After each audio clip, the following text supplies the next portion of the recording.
Hi friends, myself Ashwini Sharma from GSI. Today's video is all about Model Builder. It's a very useful tool.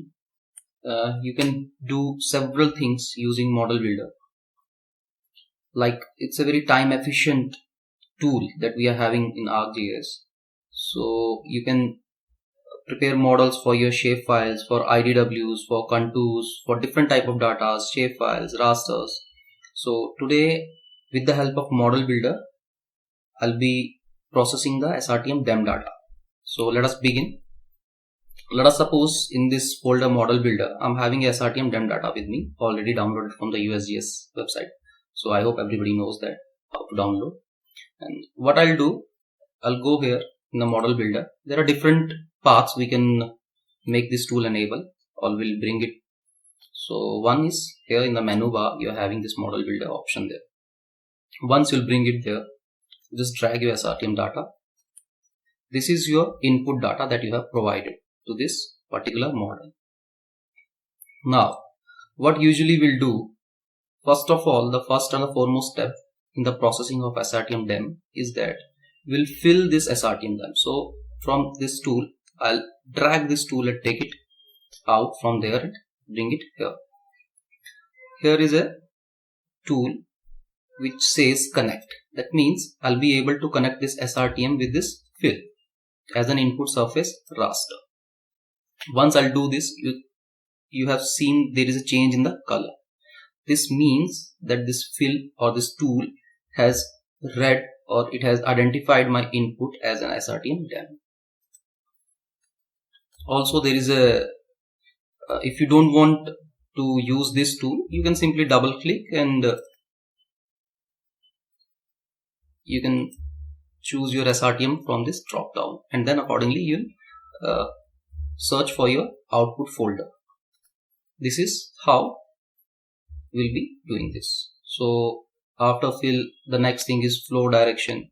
I'll bring this tool, I'll double click and I'll ask him that the input raster is my filled DEM. Now for this flow direction or whatever the tools now I'm gonna run, for all these tools, this fill tool, the filled DEM will be my input. Okay, and accordingly I'll choose my input and output like this. Let me increase the size of this so that it will be visible for you. The next thing is flow accumulation. I'll bring it here, I'll double click, I'll go to this fill SRTM, but now it is asking for input flow direction raster.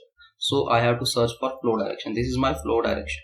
So I'll go here as an input, and then this is flow accumulation, my output. You can also, if you want, you can change this. This is the flow accumulation. After that, suppose I want basins. So I'll drag this and put it here. Either I'll connect or I'll simply double click. My input flow direction is again this thing. And this is how I got my basins. If you want to prepare some aspect map, hill shaped map or some slope maps, let us suppose this is slope map you want to prepare. So I'll double click. Input raster for these maps will be filled SRTM DEM, and you'll give the output, and rest it will be like default only. This is how you are going to make a model for your project, whether it is SRTM DEM processing or you want to interpolate different variables, I can say. And within a single project, you can prepare these kind of models and run, and within a single run, all these things will be done for you. So I'm already having one model with me, I have prepared. I'll show you. Let me delete this one. Here is my model. I'll show you. This is what I have already made. So you can see this was my SRTM DEM data as an input for this tool, which is fill. What this tool will do, it will fill all the null values or voids within this SRTM DEM. That's why this fill now will be the input for all these processes that I want to run.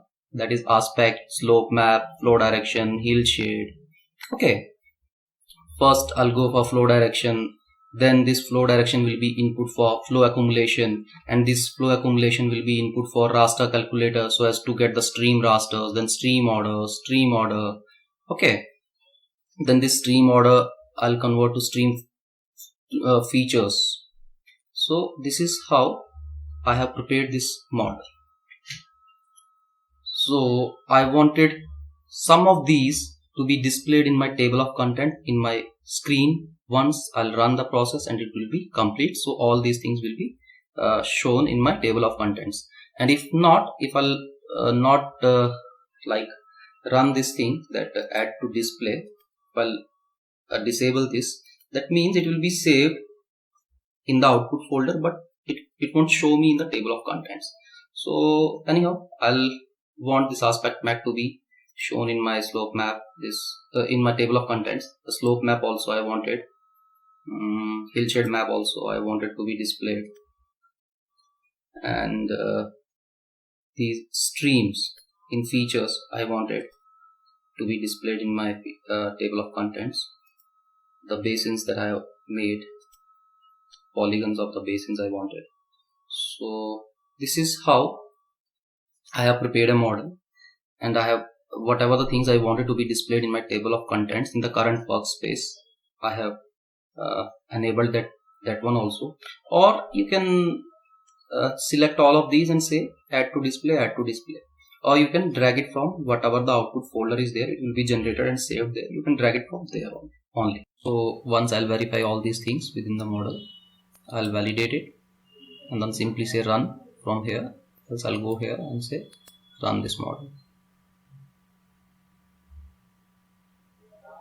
and see whatever the things I have selected add to display, they are getting displayed in my table of contents. This is how a model can be prepared and it will be used, because it's a very time efficient kind of tool that we are having within this. So let me minimize this and I'll show you the stream we are having already. We have ordered the streams and we'll verify it from here. So these are different order of streams we have generated using TEM. Then this is the raster. I'll symbolize this using the area.